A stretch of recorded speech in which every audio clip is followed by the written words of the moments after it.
Ayun! Habulin mo ngayon! Bilis!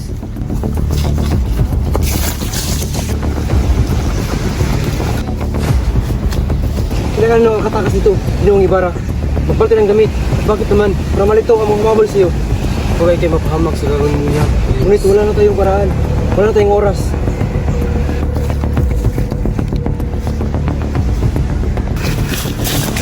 Ulit ang dalawang yan!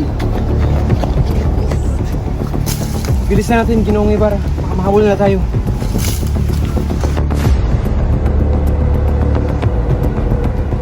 Ayun! Si Sir Ibarra! Papunta ng bangka! Tago ka sa lalim. Hindi ka makita. Paano, Galias? Huwag muna kong alahanin. Sa huwag kang lumabas, ano yung nangyari. Galias.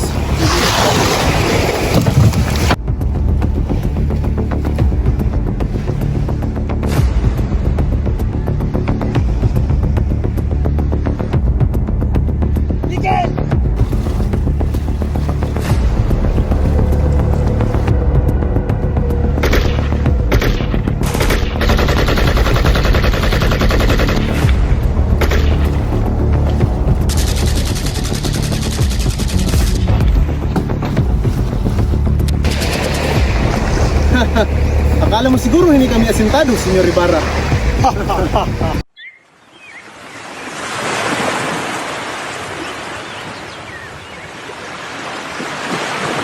Buenos días a todos students, Doña Victorina.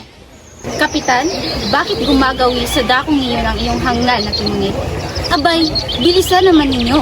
Kaunting tulid pa ng takbo ng makina. Kung bibilisan natin ang takbo ay baka malalagos tayo sa palayan. Mangyari naman kasing walang matinong lawa dito sa Pilipinas. Ang lunas ay napakadali. Ewan ko ba kung bakit walang sino mang nakaisip nito. Bukas ng bagong ilog na gawa sa kanal. At sarhan ang dating ilog Pasig. Ipagpawin niyo, Ginong Simon. Subalit ang iyong naisip ay nangangailangan ng napakalaking langit at nangangahulugan ng pagkasira ng ilang kabayanan. Ang pagsira ay maano? Paano ang perang gugugulin? Gamitin ang mga ilan sa pagtatrabaho at huwag silang bayaran. Ngunit hindi ito sasapat. Kung ganoon, ay gamitin natin ang mga bata, pati at matatanda.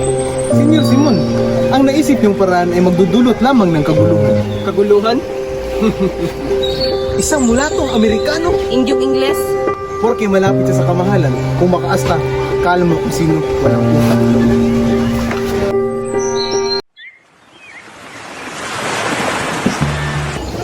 Oh, Basilio, Oo, Kapitan. kumusta nga pala ang binubuo niyong Akademya ng Wikang Kastila? Mabuti naman. Handa na po ang lahat. Tungkol sa Akademya ng Wikang Kastila, sinisiguro kong hindi ito matutupad. Hayaan niyo siyang sumalungat. Oo, nauunawaan ko. Pero saan naman kayo kukuha ng pondo? Mayroon din kami, senyor. Bawat estudyante ay mag-aambag po. Subalit, paano ang mga profesor? Mayroon na rin po. Kalahati po sa kanila ay mga Pilipino at kalahati naman po ay mga Kastila. At ang gusali? Si Macaraeg, ang mayamang si Macaraeg, ay pahihintulutan kaming makagamit sa isa sa kanyang mga bahay. Kung sa bagay, hindi masama ang planong yan. Ngayon ay pag-aaralan naman ang wikang Kastila. Diyan makikilala na tayo lumalakad ng paurong. Tingnan mo itong mga makalumang tao. Lagi nilang nakikita ang kahirapan sa lahat ng bagay. Hay nako! Tila ay nagkakatuwaan kayo dyan, Basilio. Maaari ba akong sumali? Ayos lang po, Ginoong Simon. Mas ikagagalak pa po namin. Mabuti pa samahan niyo ako uminom ng serbesa. Maraming salamat po, Senyor. Ngunit hindi po kami umainom ng alak. Mali ang ginagawa niyo. Ang alak ay mabuti sa katawan. Sabi nga ni Padre Camora, Ah, mabuti. Sabihin niyo kay Padre Camora na kapag uminom siya ng tubig sa halip na alak, ay marahil marami ang makikinabang at hindi na mapapansin ang mga sabi-sabi. sabihin niyo sa kanya na ang tubig ay matamis at maaaring inumin. Magandang sagot. Pero baka hindi yan tanggapin ni Padre Camora bilang isang biro. Iiwan ko na kayo at mag-iinom pa ako ng serbesa. Ano ang nangyari sa iyo? Ewan ko, para ako napitakot sa tao na yan. Hindi mo ba ba siya kilala? Siya lang naman ang tagapagpayo ng ating Kapitan General. Totoo? Oo! Ganyan ang naririnig ko sa mga tao kapag pinupuri siya paharap. Ngunit, minumura naman siya kapag patalikod. Kapitan, alam mo ba kung saan lawa pinatay ang isang nangalang Ibarra? Ibarra? Crisostomo Ibarra? Siya nga ba? Saan nga ba, Kapitan? Tumingin kayo roon. Ayon sa mga kawal.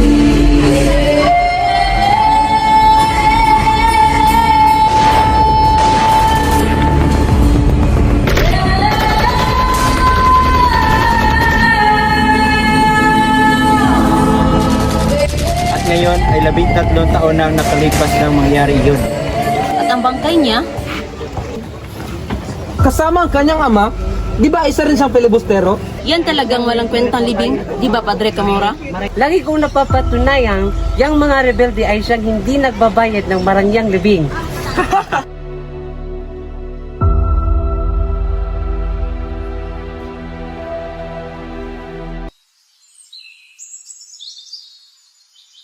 Huli anak, sa susunod ng arawan na pwede ka na magsuot ng saya. talaga po, Itay? Mabutit na nito ka. Magandang hapon, Padre. Anong may paglilingkod ko sa inyo? Kailangan mo magbayad ng 200 piso para sa buwis. Sinasabi mo bang magbabayad ako ng renta sa sarili kong lupa? Sapagkat nagkamali kayo magbayad ng buwis sa nakaraang 13 taon. Ngunit nilimusan ko ang mga pulubi upang maiwasan ang kanilang panggugulo. At ngayong ayaw ko magbayad, abay mapipilit ba nila ako? Ito'y naiiba dahil sa iyong pagpapabaya. Ibig sabihin lang nito'y wala kang karapatan sa iyong lupa. Dati maliit lang yun. Ngayon 200 piso na. Napakalaki naman. Akin itong lupa. Hindi, kundi sa koperasyon. Laban ako!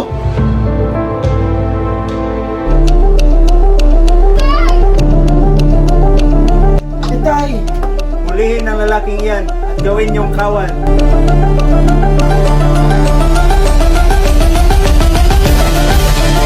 Limanda ang piso ang hinihingi ng aming pinuno. Kung hindi, mamamatay ang iyong kapatid. Matagal na rin ang huling punta ko rito. Naalala ko pa rin ng mga nangyayari. Sariwa pa ang lahat sa aking isip. Parang kailan lang, masakit na sinapit ko.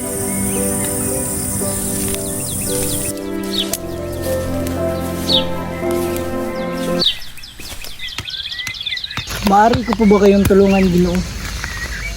Anong ginagawa mo sa gubat na ito? 13 taon na ang lumipas mula nung tinulungan niyo ako. Kung inyo pang naaalala, inilibing niyo ang labi ng aking ina. Kaya ikinalulugod ko kung hahayaan niyo akong tulungan at paglingkuran din kayo. At sino ba ako sa tingin mo? Sa tingin ko po, isa kayong dakilang tao. Isang taong inaakala ng marami, maliban sa akin, patay na.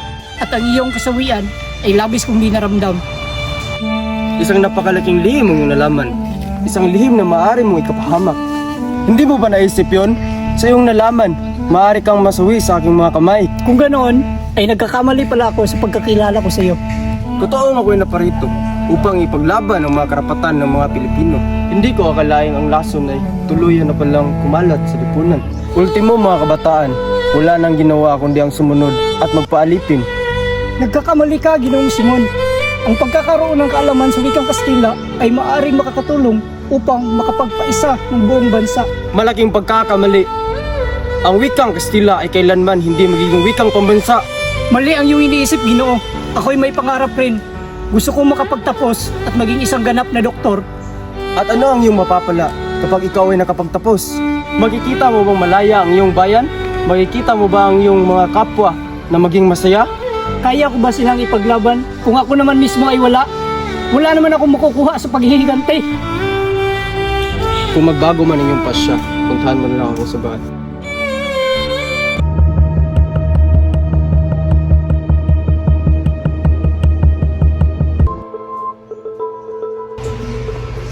Huwag mo pa yung tulutan yung gobernador General. Ang mga namumuno sa kanila ay mga binatang radikal ang pananalig. At ang isa sa mga ito ay estudyante ni Padre Fernandez. Isa gani isang buting estudyante. Sa tingin ko, dapat pagbigyan ng mga estudyante. Ano sa tingin mo, Simon? Aalahanin niyo po, General, na ang wika ay isang makapangyarihang sandata. Pobres estudiantes.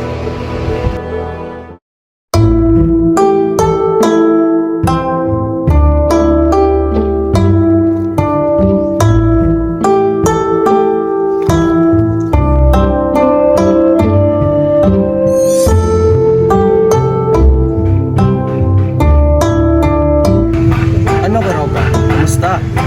Senior Simon, mahirap. Mahirap ang aking negosyo. Anong mahirap? Niligtas kita sa mga opisyal na humihingi sa'yo ng pera. Pinautang ko sila upang hindi ka na maabala. Pero senyor, maraming may utang sa akin na hindi ko masingil. Wala din silang binibigay na resibo para aking masingil. Kung gayoy, ilapit mo sila sa akin. Keroga, mayroon ako mga ipapapasok sa iyong kahon ng mga baril. Huwag kang matakot. Naunawaan kita. Ako na ang bahala, Keroga. O siya.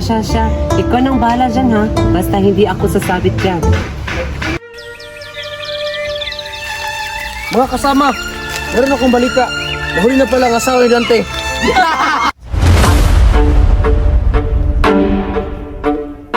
Hoy! Akin ang lupang ito. Huwag!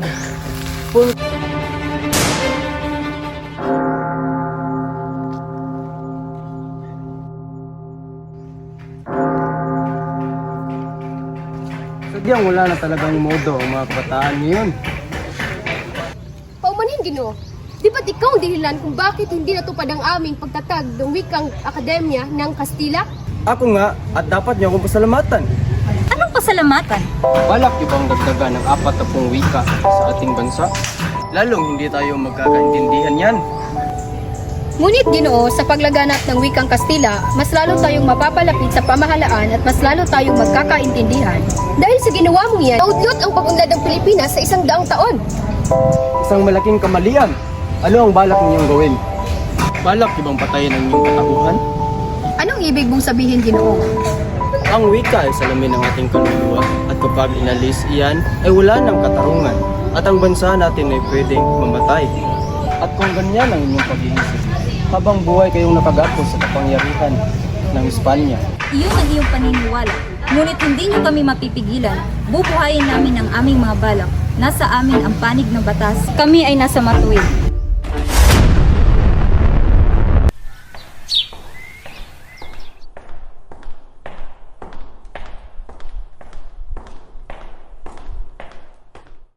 Oh, Ginoong Simon! Kumusta na si Kapitan Tiago? Mahina ang kanyang pulso. Kumalat na ang lason sa kanyang katawan. Anong pakay mo, Ginoo? Narito ako para sa dalawang bagay. Kamatayan mo o ang kinabukasan mo. Sa panig ng umaapi o sa panig ng inaapi. Yan ang hindi ko alam. Magpasya ka. Kailangan mong magdesisyon. Ngunit ang paghihimagsik ay ang pagtitiwakal. Basilio, paghihimagsik lang ang tanging pag-asa. Ang karunungan lamang ang pag-asa. Ngunit ang karunungan lamang ang walang kamatay. Nawawalan ka na ng prinsipyo at sariling katauhan. Nakikita kong hindi ka isang Pilipino, kundi isang busabos ng Espanya. Yan ang walang katotohanan. Sige, alang-alang sa alaala ni Elias, pamunuan mo ang hukbo at gusubin mo ang Santa Clara. Kunin mo ang taong ikaw lang ang nakakakilala. Bukod kay Kapitan Tiago, si Maria Clara. Pero huli ka na, Ginoong Simon. Si Maria Clara ay patay na. Patay? Paano nangyari ito?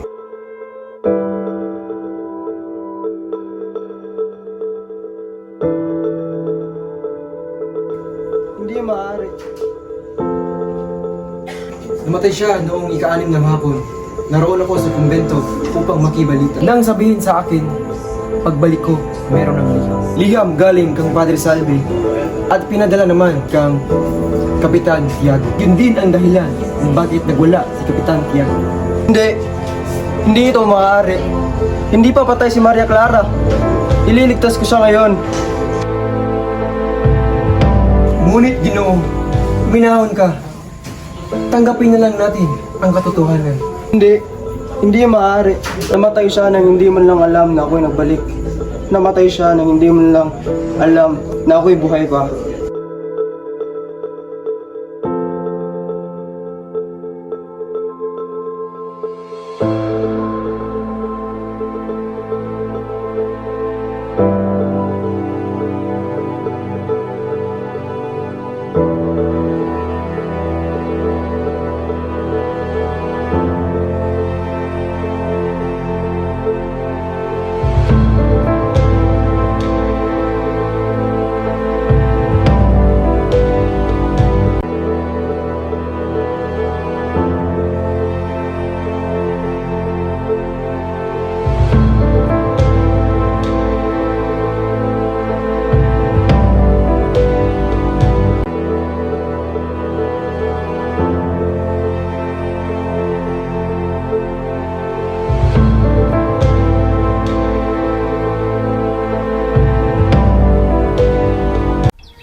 Crisostomo Ibarra.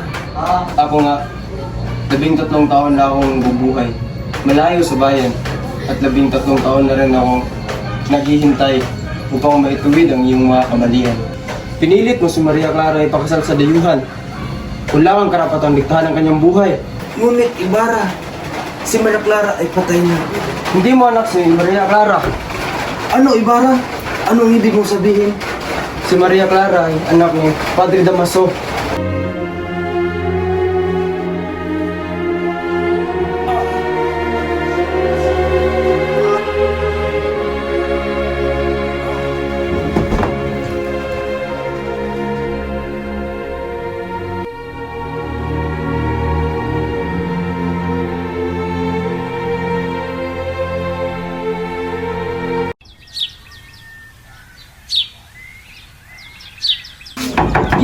Ginoong Simon! Basilio, bakit ka na pa rito? Naging masama akong anak at kapatid. Nakalimutan kong pinapahirapan sila. Pinaparusahan ako ng Diyos. Wala na ako ibang nararamdaman. Hindi puro galit at paghihiganti. Sasama na ako sa iyo, Ginoong Simon.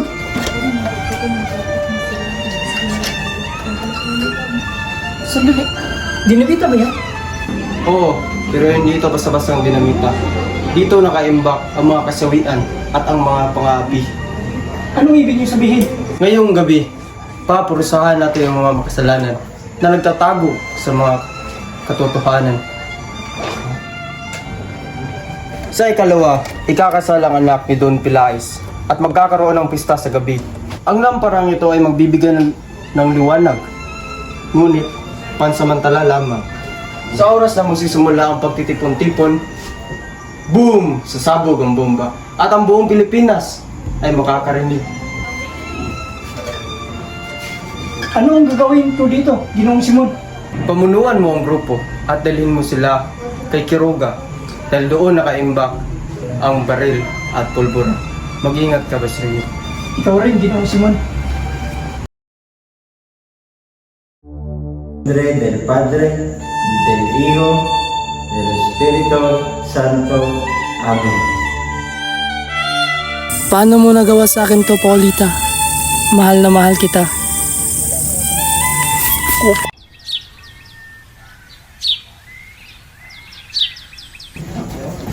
Oo, Ginoong Simon.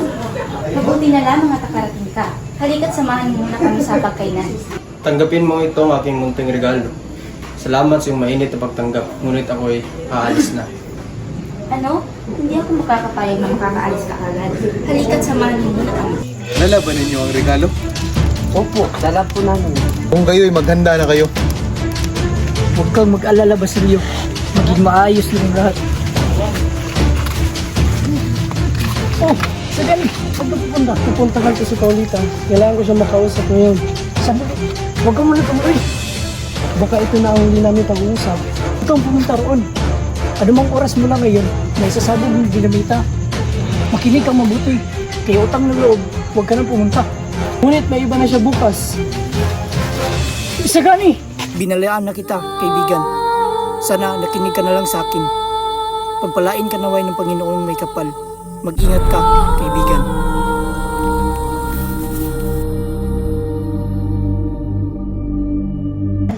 Ang ganda naman ng lamparang ito. Maraming salamat, Ginoong Simon. Ngunit, sigurado ka bang ayaw mong kumain muna? Salamat, Doña Victorina. Subalit meron pa akong gagawin na hindi dapat ipagpaliban. Maraming salamat, Ginoong Simon. Maiwan na kita. Pasensya na. Oh, Simon, bakit ka nagmamadali? Huwag ngayon, Quiroga. Nagmamadali ako. Ang ganda talaga ng lamparang nanggaling. Ay, teka, namatay yung sindi. Madali lamang ayusin yan. Ano to? Manny Tesel Paris 1, Crisostomo Ibarra. Masamang biro yan. Ano ba kayo? Huwag kayong maniwala. Di yan totoo. Ngunit, sulat ito ni Crisostomo Ibarra. Hindi kaya gusto niya tayong patayin? Mga kasamahan, huwag niyong alahanin yan. Ituloy ang kasiyahan. Father Ernie, itaas ang lampara. Sige, saglit lang po. Isagani? Hoy, magnanakaw!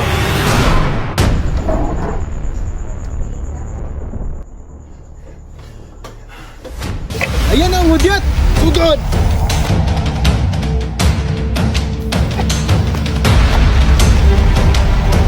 Ang lamparang iyon ay isang dinamita. Buhay si Ibarra. Marahil pinagmamasdan nila tayo. Baka ito'y kanyang plano. Ngunit paano siya nabuhay? Anong ugnay ni Simon sa nagbigay ng lamparang iyon? Alam ko na, si Simon ay si Ibarra. Isang taksil. Hanapin at huliin ang Simon na yan.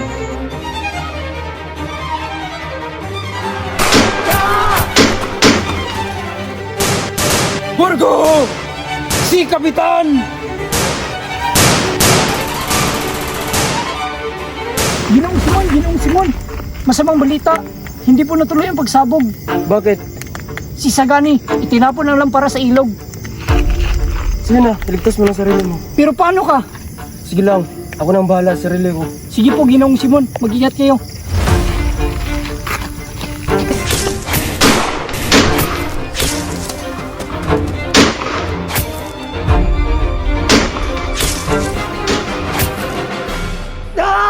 Para sa bayan!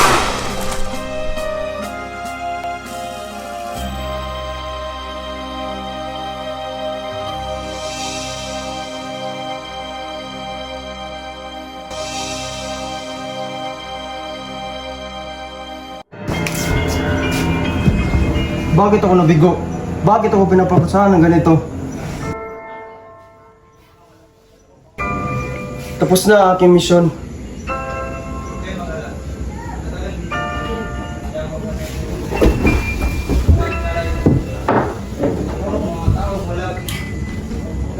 Senyor Simon, Diyos ko, sandali, tatawa ko ng doktor. Sandali lang. Huwag na, Padre. Gumagabi na. Nangyari na ang nangyari. Nais ko sanang sabihin sa iyo ang aking mga lihim. Sige, makikinig ako. Totoo nga bang may Diyos na gumagabay sa atin, Padre? Oo, at ang Diyos lamang ang tumutulong sa atin pag wala tayong mapuntahan. Padre, tulungan niyo po ako. Ayokong mamatay ng may kasamaan. Nais ko pong mangumpisal sa iyo. Handa akong makinig, Simon. Plinano ko to lahat dahil may galit ako sa mundo. Bumalik ako upang ako'y magganti. Diyos ko, patawarin ka ng Panginoon.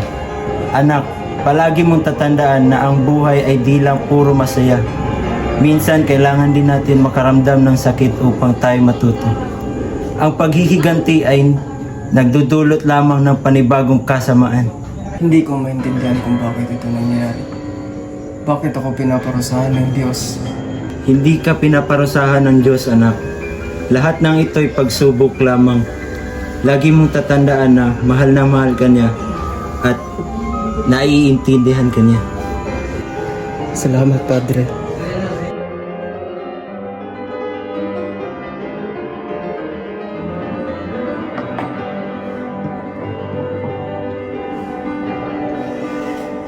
Ang kayamanan ang isang naging laso ng lahat ng tao. Ito ang nagpapabulag at nagudyok na gumawa ng kasamaan. Kung may tao mang may malinis na hangarin, ipapahintulot ng Diyos na ikay matagpuan. Samantala diyan ka muna sa ilalim ng dagat, saan hindi makakalugit ng kasamaan.